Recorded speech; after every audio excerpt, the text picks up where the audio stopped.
ప్రతిపాడు గ్రామానికి చెందిన మద్దిల అనసూయదేవి గత 20 సంవత్సరాలుగా పెద్ద శంకర్లపూడి గ్రామంలో వివోఏగా పనిచేస్తుంది. కూటమి ప్రభుత్వం ఏర్పడ్డాక మద్దిల అనసూయదేవిని విధుల నుంచి తొలగించడం జరిగిందని ఈ సందర్భంగా మద్దిల అనసూయదేవి స్వగృహంలో మీడియాతో మాట్లాడుతూ గత 20 సంవత్సరాలుగా పెద్ద శంకర్లపూడి గ్రామంలో డ్వాక్రా వివోగా సేవలందిస్తూ సుమారు 30 గ్రూపులను ఏర్పాటు చేసి సక్రమంగా విధులు నిర్వహిస్తున్న నన్ను తొలగించారు. నన్ను తొలగించడం ఏమిటని గ్రామ టీడీపీ నాయకులను ఆశ్రయించగా నువ్వు ఇక్కడ విధులు నిర్వహించడానికి అసలు వీలు లేదంటూ చెప్పడం జరిగిందని ఆమె ఆవేదన వ్యక్తం చేశారు. అనంతరం ప్రతిపాడు నియోజకవర్గ ఎమ్మెల్యేను ఆశ్రయించగా ఈ విషయంలో నాకు ఎటువంటి సంబంధం లేదని పెద్ద శంకర్లపూడి గ్రామ నాయకులను కలవమని ఆమె జవాబిచ్చారు. గ్రామ నాయకుల కాళ్ళు వేళ్లు పట్టుకున్న కనీసం కనికరించలేదని ఆవేదన వ్యక్తం చేశారు. భర్తలేని నన్ను ఇంతలా మానసికంగా ఆందోళనకు గురి చేసి హింసించడం ఏమిటని, దళిత కులానికి చెందిన మహిళను కాబట్టి ఇలా నన్ను విధుల నుంచి తొలగించడం ఏమిటని ఆమె మీడియా ముఖంగా ఆవేదన వ్యక్తం చేశారు. ఇప్పటికైనా గ్రామ నాయకులు ప్రతిపాడు నియోజకవర్గ ఎమ్మెల్యే స్పందించి వివోఏగా విధులు నిర్వహించే ఏర్పాట్లు చేయాలని కోరుతున్నారు. ప్రతిపాడు మండలం పెద్ద శంకర్పూడి గ్రామంలో గత 20 సంవత్సరాల నుంచి నేను యానిమేటర్ గా పనిచేస్తున్నాను. ఈ సంవత్సరంలో ప్రభుత్వం తెలుగుదేశం పార్టీ వచ్చిన తర్వాత నన్ను ఈ పార్టీకి సంబంధించిన దాని కాదు, నువ్వు వైఎస్ఆర్ పార్టీకి సంబంధించిన దానివి, నువ్వు నాకు ఇది ఇక్కడ చేయడానికి వీలు లేదు, నువ్వు వేరే ఊరు ప్రతిపాడు వేయించుకో, లేకపోతే ఇక్కడ మాకు చేయడానికి ఇది లేదు, మేము వేరే వాళ్ళని వేసుకుంటున్నాము అని నన్ను విధుల్లోంచి పక్కన పెట్టడం జరిగింది. నాకు నన్ను పక్కన పెట్టారు. ఎందుకు పెట్టారు అనేసి తిరుపతిరావు గారి దగ్గరికి వెళ్ళాను. తిరుపతిరావు గారి దగ్గరికి వెళ్తే ఇక్కడ నాకు మీరు చేయడానికి వీలు లేదు, మీరు వైఎస్ఆర్సీపీలో పనిచేశారు కాబట్టి ఇక్కడ మీ పార్టీ వచ్చిన తర్వాత మీరు ఎంచుకుందరు కానీ ఇక్కడ చేయడానికి వీలు లేదనేసి నన్ను అన్నారు.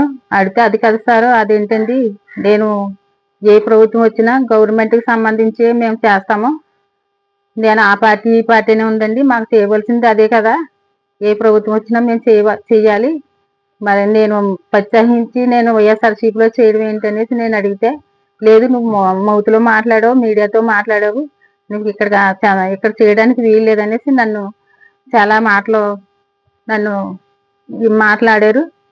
నువ్వు ఎస్సీ కులానికి చెందిన దానివి, నువ్వు మా ఇక్కడ చేయడానికి వీలు లేదనేసి నన్ను చాలా బాధ పెట్టారు, చాలా కించపరిచారు. అయినా నేను ఎంతో బాధపడ్డాను. ఆ తిరుపతిరావు గారి కాళ్ళు కూడా పట్టుకున్నాను. అది కాదు సార్, నేను భర్త లేని దాన్ని, నేను చాలా బాధపడుతున్నాను, పిల్ల పెళ్లికి కూడా అప్పులు చేశాను, నేను 10 లక్షలు అప్పులు చేశాను, ఇంకా అప్పులు పాలైపోయి ఉన్నాను, నాకు ఇదే దారి తప్ప నాకు ఏది దారి లేదు సార్, నేను ఇంటి మీద బతుకుతున్నాను 20 సంవత్సరాల నుంచి, నా మీద ఏమీ రిమార్క్ లేదు, నేనేమి పనులు నేను నా వల్ల ఇక్కడ ఏమీ జరగలేదు, కానీ నన్ను ఎందుకు విధుల్లోంచి తీసేశారు, నా మీద ఏ తప్పు లేకుండా నన్ను తీయవలసిన పని ఏంటనేసి నేను అడిగాను.